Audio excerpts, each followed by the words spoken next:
চুনো মাছের টক বানাবো, তাও আবার কি দিয়ে? টক দই দিয়ে বানাবো।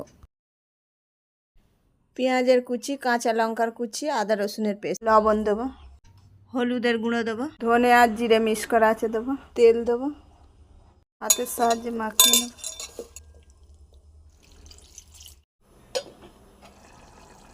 ফাটিয়ে রাখা টক দইটা দিয়ে দেবো। চুনো মাছের টকটা আমি টক দই দিয়ে বানালাম, তোমরা চাইলে এর পরিবর্তে আম কিংবা তেঁতুল দিয়েও বানাতে পারো। চুনো মাছের টকটা রেডি করে ফেললাম। গেল ডালটা বানিয়ে নেব।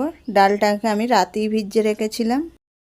ডালটাকে হলুদ দিয়ে সেদ্ধ করে নেব, সাথে একটা টমেটোও দিয়ে দেবো। ডালটা কিন্তু 5 মিশালি ডাল আছে। পেঁয়াজের কুচি দেবো, রসুনের কুচি দেবো, লঙ্কার কাঁচা লঙ্কা দেবো, করে রাখা ডালটা দিয়ে দেবো।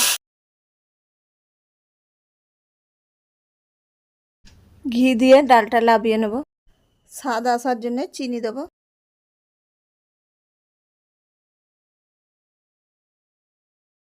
চুনো মাছের টক আর ডাল রেসিপিটা ভালো লাগলে অবশ্যই একটা লাইক, শেয়ার, কমেন্ট করো। টাটা।